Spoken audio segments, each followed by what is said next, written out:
Hello, my name is Wendy Manzo and I am a prophetic artist. And today I'm speaking with Joel Wiseman, who is the DaySpring Creative Director. He is an extremely talented and humble person, and he has a heart for building up others in their worship leading and for fulfilling the call of God in their lives. Thank you for being with me today, Joel. Yeah, it's my honor. Thanks for asking me. I'm hoping that we could probably start with why we actually include artists in worship on our stages in church. Yeah, I'd love to talk about that.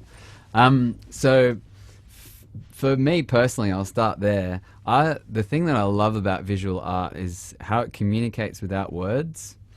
You know, I would, I love lyrics. I'm a songwriter. I love the craft of, lyrics and all that sort of thing. And I really value that.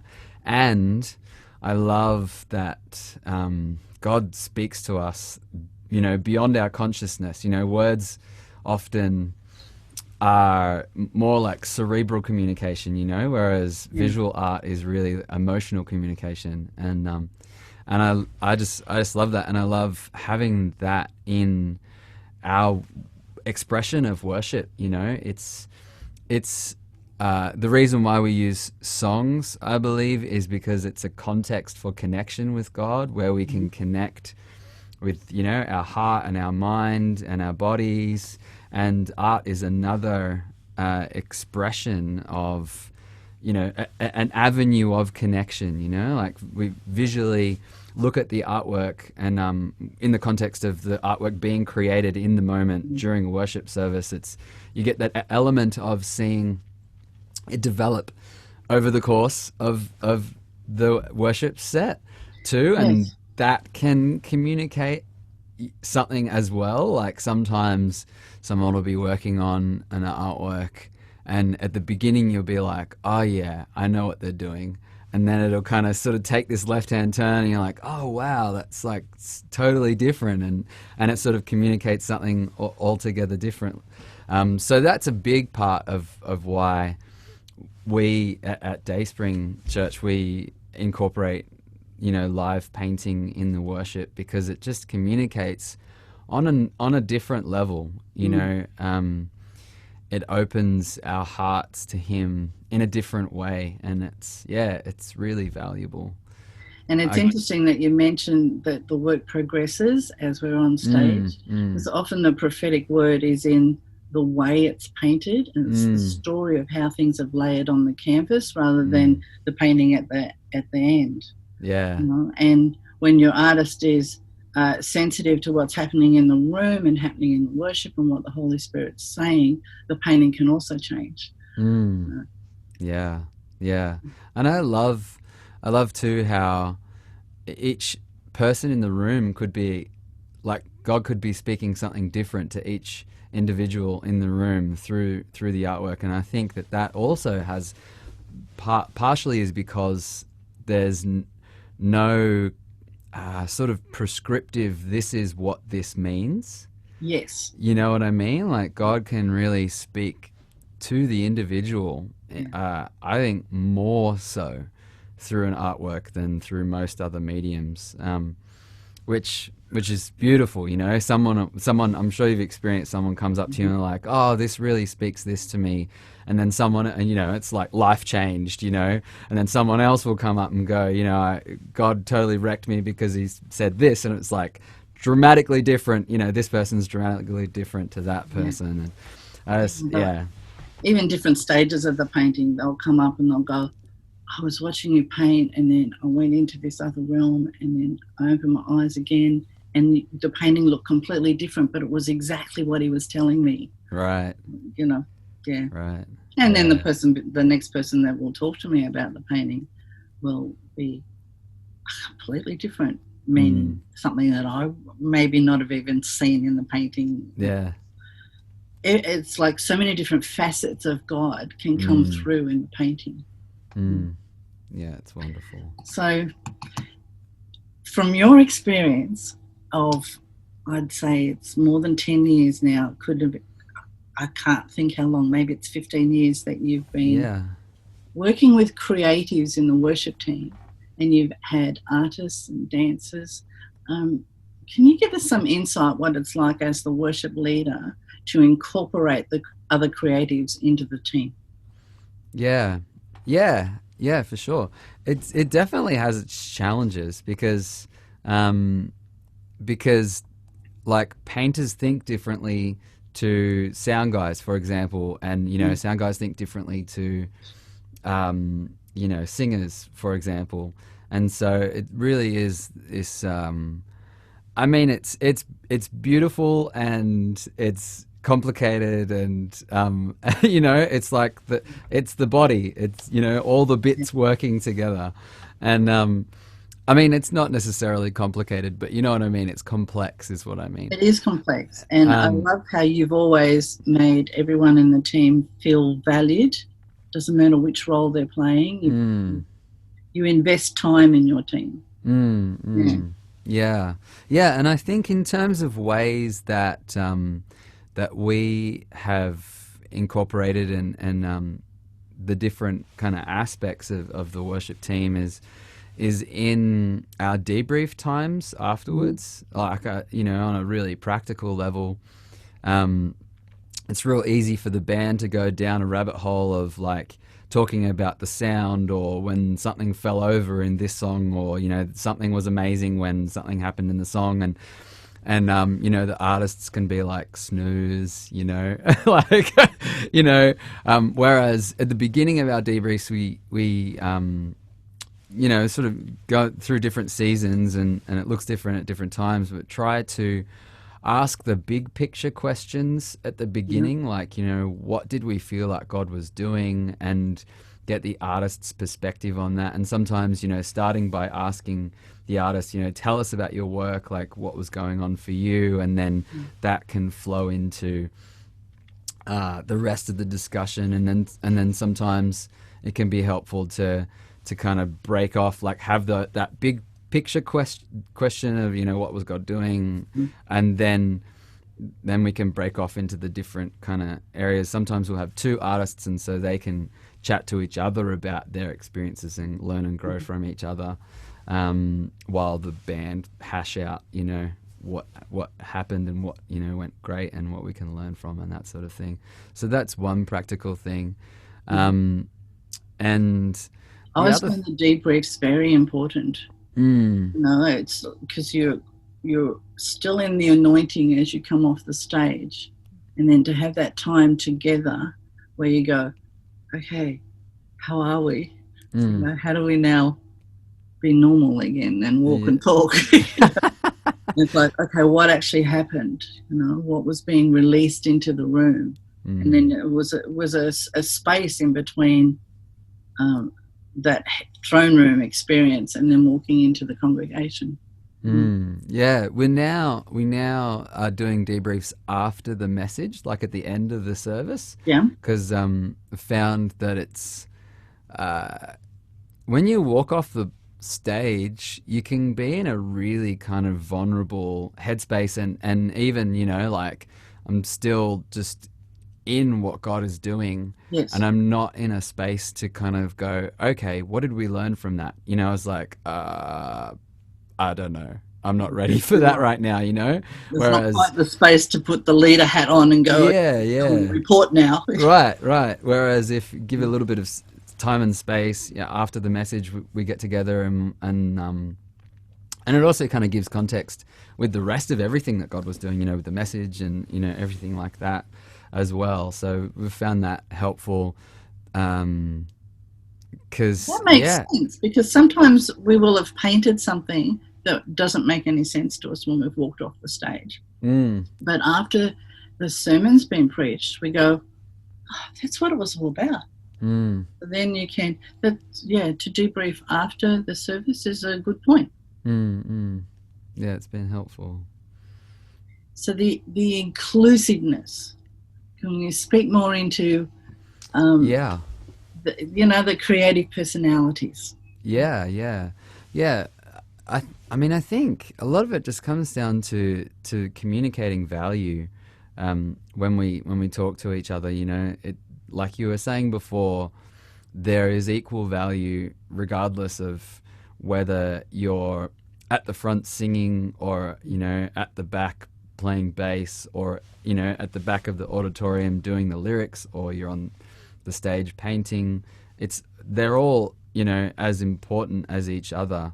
To use the lyric person as an example, like without them, oftentimes the congregation will just kind of go, okay, I guess we're not singing for this part because I don't know what to sing, and that really impacts our ability to engage. And I don't know, some people might go, oh, it's not really that important, or it's not, it's not out the front, therefore it's not important. I was like, yes, of course it is, It's like, it's the different parts of the body working together, and just taking the time to be with your team, and, to value them, and just talking to them, like, how are you going? What did God do today? Really, I think goes a long way, regardless of what sort of role the person has in your team. And I think this is a broad brushstroke to say this, so it may not be fair, but I think creatives are oftentimes more sensitive as well. So taking the time to chat to creatives is a good investment of time, because like it has a good return. In terms of them feeling safe, like, it's just about building that safe environment that, that they know that they're valued. And when there's safety, then there's freedom to express, freely, and there's not that sort of second guessing of, well, no one said anything about this, so I'm just gonna hopefully, or the other option is, I'm just not gonna even try that because I don't know if I can. Yes, I'm not going to say anything. No one has said anything. I can't be good enough. Blah blah. Yeah. So just really open communication, I think, is also a really massive key with inclusiveness. With artists in the worship team. I think that's. I remember the early days of you being very intentional. We had the dance leader, music leader, you, me as an art leader, and together we're very intentional about keeping the pieces of the team together to be seen and heard, know that they were valued. Yeah. It's very intentional, because it's a journey, and we're all growing. I remember that you put a lot into helping me grow in my maturity as expressing the heart of God in my artwork. So can you talk more into how you raise people up and help them grow in their maturity? Yeah, that's a huge one. I think it's a balance of really opening your heart to Holy Spirit to speak to you and to experience His touch in your life, and building in these intentional practices of not just growing in our craft, but giving space to allow Him to speak into our lives, and getting into His Word. And I'm really a huge fan of journaling. And that that can take many different forms, and it's really, again, just a context for God to speak to us, and to deal with us, and to be honest with us as we're honest with Him. I think that has a lot to do with the journey of maturity, is being vulnerable and honest with God and with each other, and having the hard conversations, or not necessarily hard conversations, but just vulnerable conversations. And in the beginning, they can be sort of awkward, and like, okay, I'm going to actually ask this question, like, what does your life with God look like right now? Practically, it's, it's not just a yes/no answer. It's like, well, this is how I connect with Him right now. And I think it's good and healthy for that to change with the different seasons. For example, From an example from my own life is journaling for a season looked like art journaling, where there was literally no words on the page at all. It was, I would start by literally drawing a line, and then I would draw another, line or another shape, or, and then colors would be added, and I'm just like, I don't know what this is or what this means, but I feel like God's doing something in my heart, and that He's, there's an exchange happening, and just allowing the space in our busy lives to, to allow our hearts to be really honest with Him, and for Him to be honest with us, and for us to listen to what He's saying, and to do what He's asking us to do. That's oftentimes that's the missing piece, right? Like obedience. Like we listen to what He says, and we're like, oh yeah, but then if nothing changes, or we don't do what He's asking us to do, then we stagnate or atrophy at worst with our relationship with Him and with each other. Like a lot of parallels with relationships with people as well, right? Without open communication. Fall in the trap of thinking it needs to be instant. Yes. Yeah. Instantly going to be mature because we've decided to be. Yeah. And it really comes down to those small decisions of daily obedience in the small things that lead up to, all of a sudden you might find yourself in some wonderful opportunity, some sort of public forum or whatever, and I'm like, well, how did that come about? And generally it's because you said yes in the little things over the long term.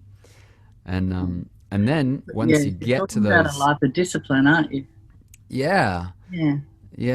And sometimes people don't like the word discipline, but it's like practice, like when you practice something, you develop in it, and that's true of relationships with people as well as our relationship with God. If you don't speak to your wife for 6 months, like what do you expect? You know what I mean? Like, so yeah, I just really encourage people to create space for vulnerability and honesty with God, and to make that a daily thing, and different seasons look different. Like I'm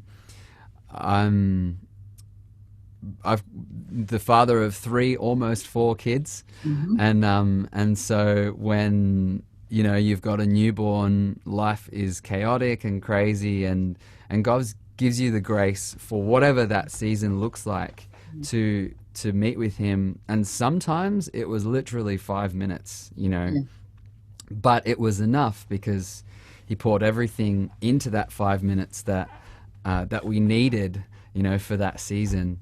And I love that He's like that. And now I have this amazing sauna in our house that is like our like prayer closet. It's definitely private time. Literally like a closet. You go into it and you close the door, and I spend like an hour plus in there just with Him, and it's wonderful, and that's what my current season looks like, and I'm so thankful for it. And I've experienced what it's like, in those.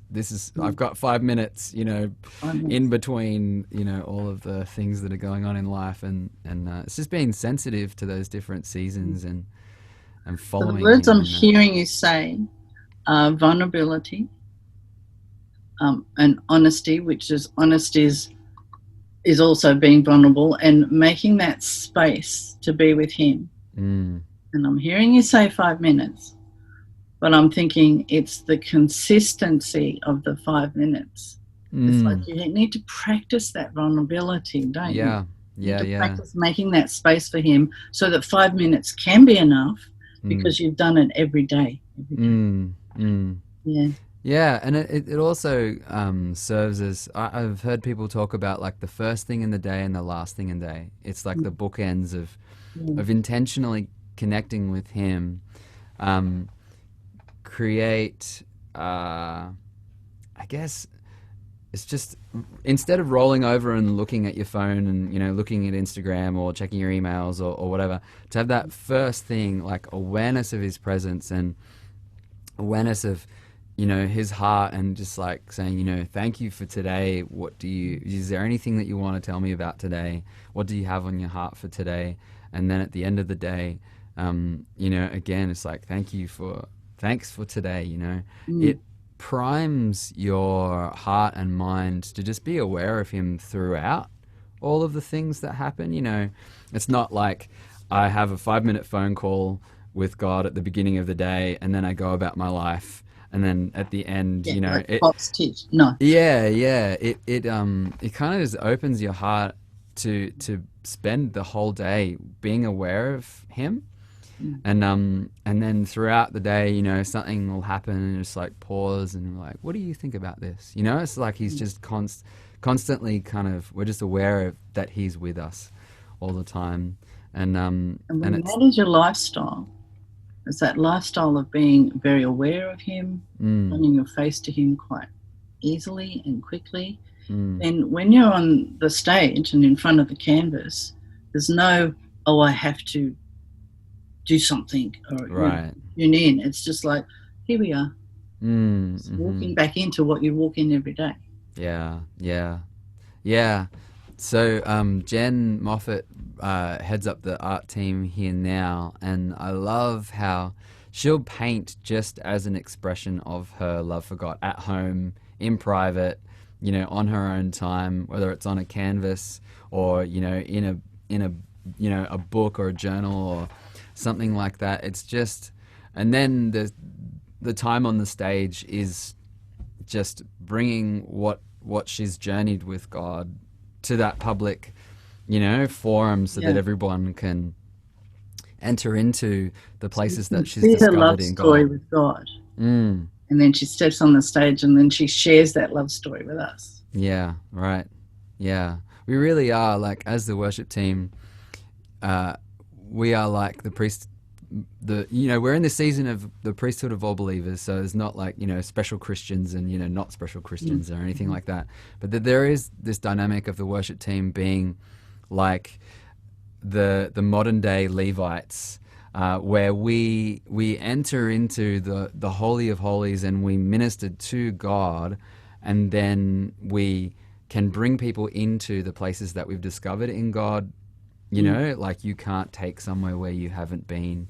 And yeah, you can tell the difference between someone who's like, okay, I'm going to get up here and do my thing because it's what we do, and someone who's really journeyed into a place with God, and they're like, hey, I found this really amazing place in his heart. Like, let me show you, you know.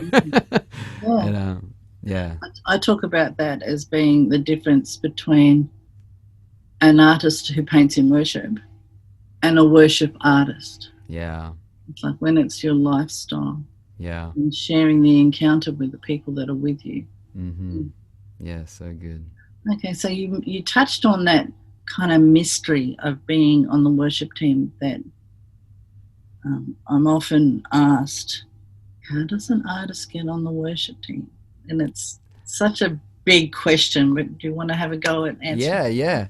I think speaking to it practically, you know, I think if someone on your team has a passion for it, then you know, I would go, all right, awesome, let's explore this, you know, which was definitely the situation with us. You know, you were passionate about exploring, you know, what would this look like, and I remember Narelle, the senior pastor at the time, was also passionate about, you know, asking what would this look like, and very much a conversation of, well, let's just sort of try it and see, and also I think a big piece of it now, so I guess that's in terms of like, how do you go from 0 to 1 is, you know, like, if you have someone who's skilled and passionate and has the right heart, then I would say, you know, great, like, explore it and just try. You know, like, you don't have to go, oh, we've got to have all of our ducks in our row before before we do it, it's like we try it and then we go, okay, cool, how did that work? And then we, would we change anything? How about we, change this? And we try it, keep the conversation open between the worship pastor and the painter, or the senior leader and the painter, and just exploring how it works. And then also, like, once you've gone from 0 to 1 and you do have painters as a part of your Sunday services, how do new people join the team is, I feel like, a more practical and easy question to answer, in terms of having a safe space that's not on the platform, where people can come and they can experience and they can explore and they can build confidence to go, actually, you know what, I could do this. And to have another more experienced painter to be able to speak into them and to go, hey, did you realize that you're really great at this thing? And sometimes people will be like, no, I didn't, now that you say it, I can see it, but having that safe environment, and so that people can rock up to that and experience that. And as you get to know them in that environment, you can go, yeah, I feel like I could really trust, this person with being in a public forum to lead others in connecting with God. And that their skill level is at a point where it's not going to be distracting, and all of that kind of thing it is there. And then they can be released to paint on the platform. Yes, it's really, I touched on think, the relationship. It's the relationship between the team. right. We all Yeah. know where we are. Now, the vulnerability with each other feeds into a stronger relationship with each other. Right. So, Joel, could you speak more into hearing his voice and just knowing with a clarity that it's his voice that you're hearing? Yeah, I'd love to. So everything that he speaks to us is in line with his word, right? Like, that's where we start. He's not going to say something and then contradict himself later on. So we can confidently go into, however he speaks to us, we can go back to the word and be like, have you already said this in some other way, in the Bible? And so we can know with confidence that it's him in that sense. And then the other thing I'd say is, really, like, English is not his first language. It may be ours, depending on who you are listening. Maybe English is not your first language. Maybe it's some other, some other language. But the point is, he communicates in so many different ways, and being open to and willing and hungry to listen to him, how he wants to speak to us. So, whether that's through dreams, whether that's through body sensation, whether that's through, our imagination, whether it's pictures or words, or however he, through circumstances, through other people's prophetic words to us, all of these different ways that he speaks sort of come together to form the more, sort of the message that he's speaking to us, and being open and giving space to allowing him to speak in all of those different ways, and then taking it to, like, the more history we grow with God, the more confidence we grow in, this is him, this is not him. And in the early days of learning to hear his voice, like, I really encourage people to just take it to people that you trust and be like, I felt like he was saying this. What do you think about that? Does that sound like him? And as you have those conversations, you can grow more and more in confidence. And I don't think that we'll ever get to the place where we're like, okay, now I've got it sorted. I'm an island. I'm not reliant on anybody else. You know what I mean? I don't think that he wants us to ever get to that place. I think that he always wants us to be interdependent in the body, where we are connecting with and accountable to, not in a, I think sometimes accountability can be associated with like making sure someone's not doing dumb things. Whereas, it's like, it's, The opposite. Make sure someone's doing a good thing. yeah, that's right. It's like, are you flourishing? Like, how can I support you in your flourishing? There's your heart right there. How can I support you? Yeah. And as leaders leading other teams, and wanting to see other people flourish in hearing God and all of that side of things, it's like we use our God-given authority to it's like I've heard it, the term used, I think it was Gregory Boyd said, it's power under. It's like we use our power to come under and to support and to lift up rather than this kind of like power over kind of thing. It's like the power under, like how can I support, how can I lift, how can I lend my strength to help us all grow into this journey of maturity in hearing his voice more. I feel like that's hours long conversation, but It is. that's like a. But that's an awesome thought, and I'm going to take this opportunity to say thank you for being the power under for me for so many years. Yeah, pleasure. Yeah, it was a privilege to serve with you. Love you, Wendy. Well, thanks for talking to me. I won't ask you the question, is this the last thing you ever want to say to anyone? But I will say, perhaps you'd like to come back and talk with us again another day. Yeah, for sure. I'd love to. Thanks, Joel. Awesome. Thanks so much for having me. Love spending time with you, chatting with you.